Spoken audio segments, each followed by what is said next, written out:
1 minus cos x ना.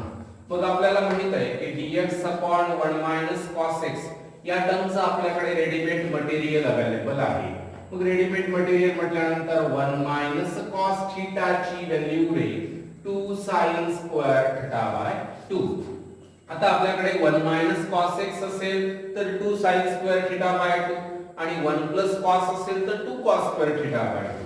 मग I is equal to बघा ना dx अपॉन कसं लिहिताय 2 किती sin स्क्वेअर x बाय 2. मग काय करेल 1 बाय 2 कॉन्स्टंट आहे ना बाहेर घेऊ त्याला 1 बाय 2 1 अपॉन sin म्हणजे रे कोसी स्क्वेअर कोण आलं x by 2 dx.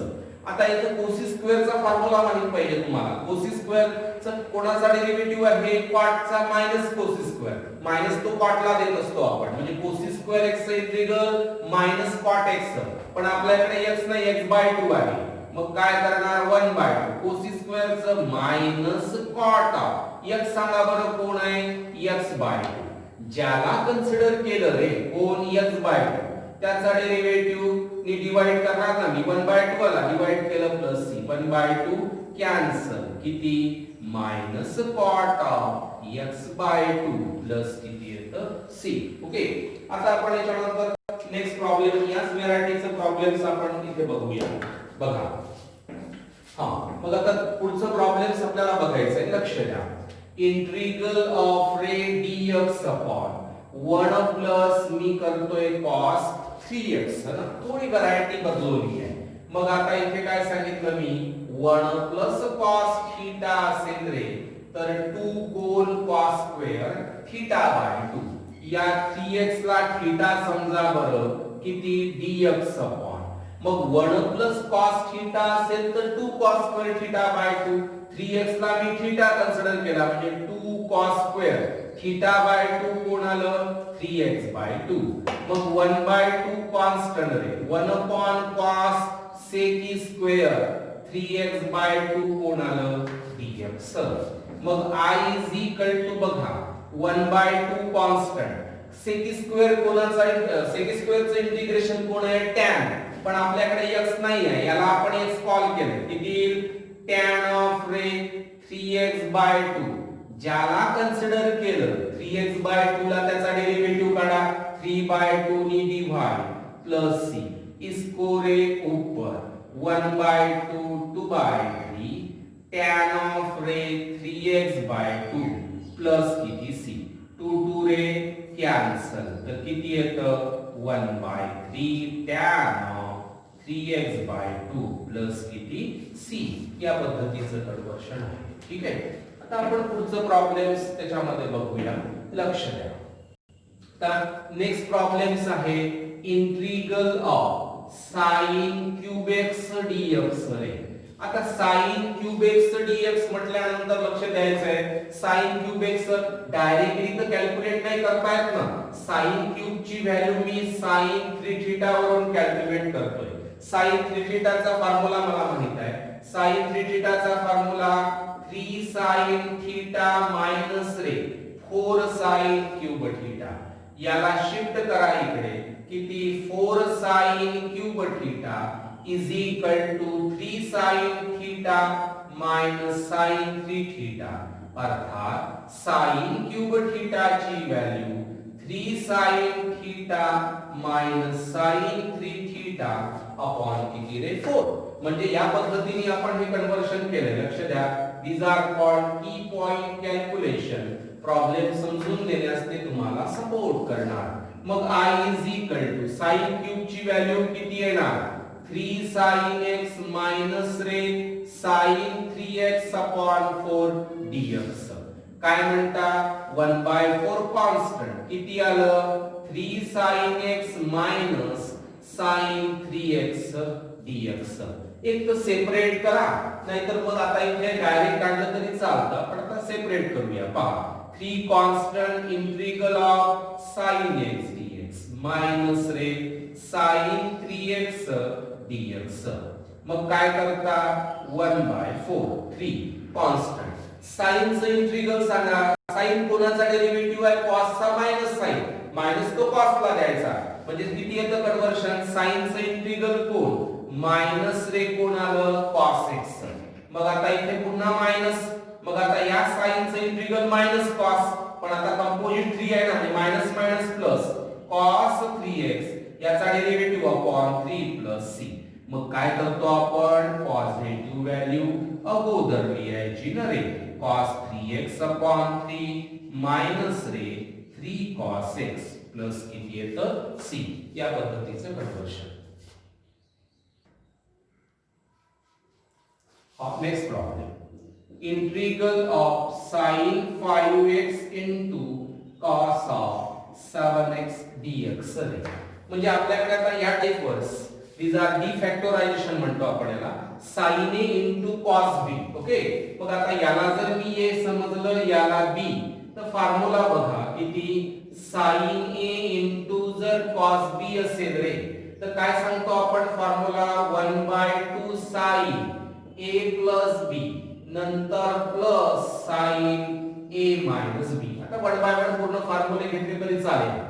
cos a into जर तुमच्याकडे sin b आला तर 1/2 sin of a plus b minus sin of कोण a minus b रे.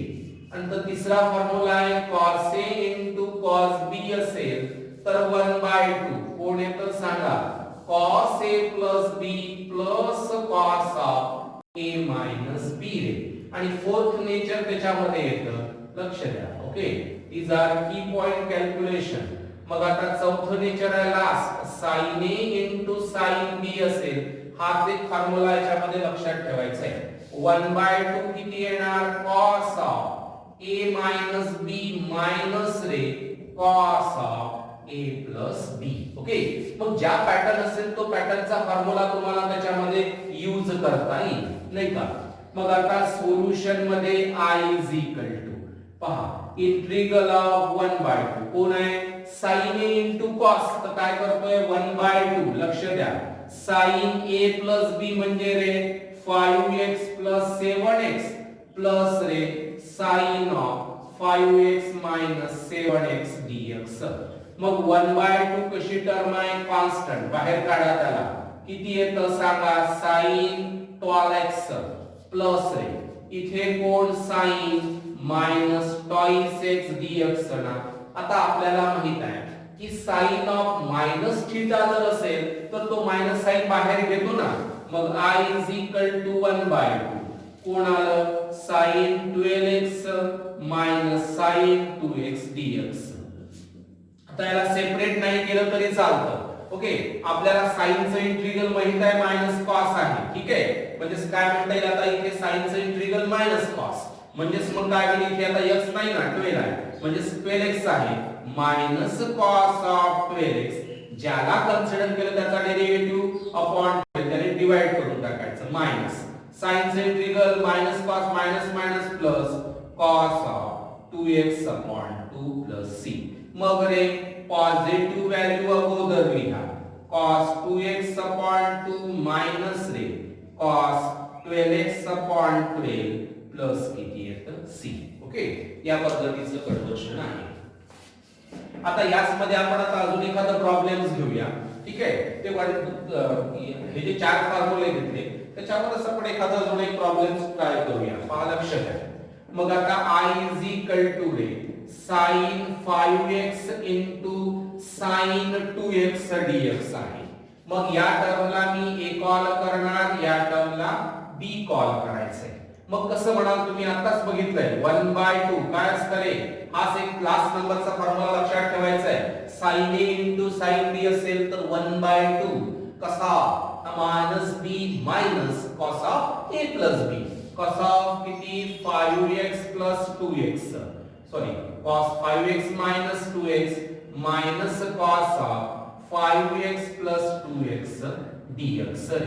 मग I is equal to 1/2 बाहेर, cos of 5 minus 2 किती 3x minus cos of ray 7x dx.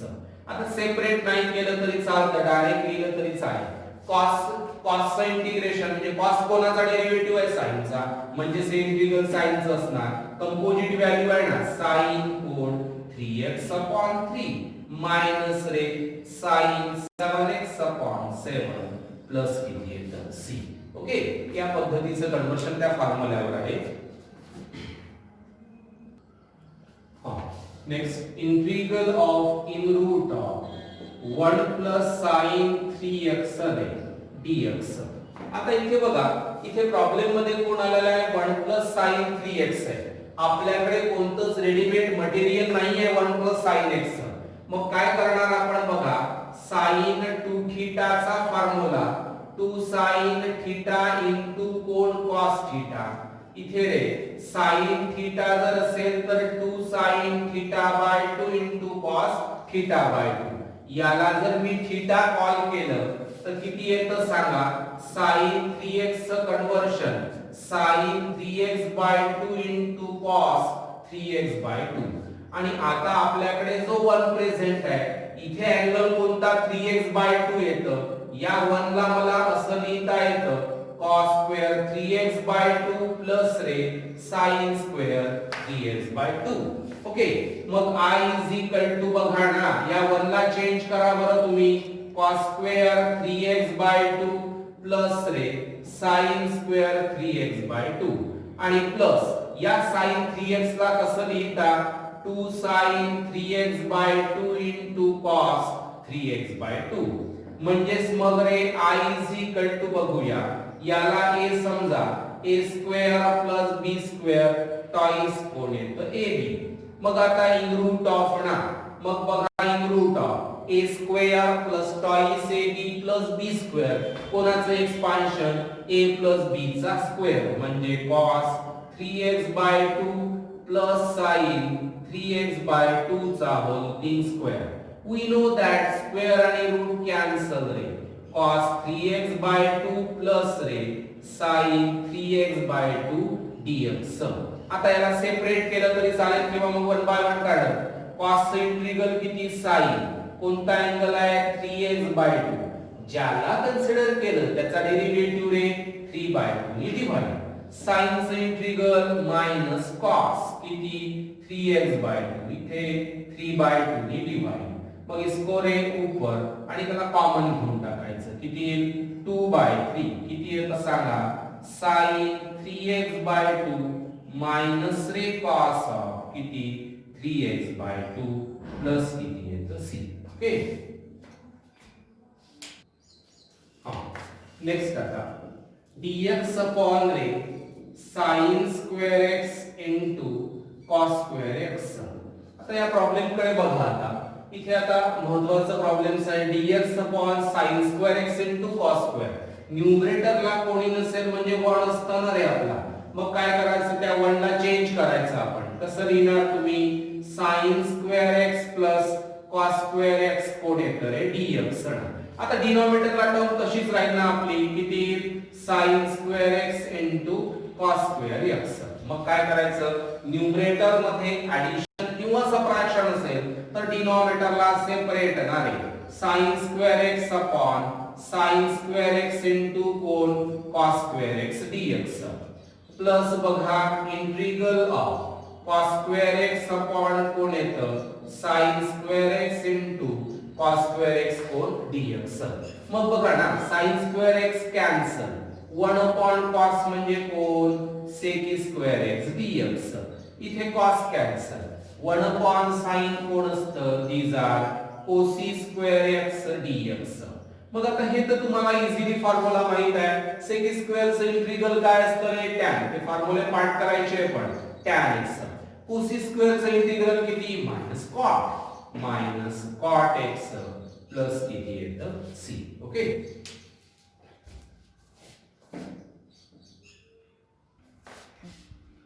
Next integral of tan x upon tan x plus ray sec x dx. आता इथे trigonometric term present आहे. मग आता याला आपण चेंज करू ना, लक्ष द्या. काय करणार तुम्ही, आता या tan ला चेंज करा sin x upon cos x. या tan ला change sin x upon cos x sec ला रे 1 upon cos किती येतं dx. ओके, मग I इज इक्वल टू बघा किती येतं sin x upon cos x. मग आता डिनॉमिनेटरला टर्म पहा ना किती येईल आता याचे कॉमन बेस कोण आलं cos x. मग किती येतं sin x plus 1 dx. These are numerator denominator, these are also numerator denominator. Same term gets cancel. किती येतं प्रेझेंट सांगा sin x upon sin x plus 1 म्हणजेच 1 plus sin x चालेल dx. मग आता या प्रॉब्लेम कडे लक्ष द्या. जर बघा इन केस मध्ये डिनॉमिनेटरला 1 plus sin x प्रेझेंट असेल तर आपल्याकडे कोणतंच रेडीमेड मटेरियल अवेलेबल नाहीये म्हणजे कोणता फॉर्म्युला नाहीये. मग या केस मध्ये नेहमी लक्षात ठेवायचं की डिनॉमिनेटर मध्ये जर 1 plus sin x असो की 1 minus sin x असो त्याला सॉल्व करत असताना सॉल्व करायचं असेल तर काय करायचं रे मल्टीप्लाइंग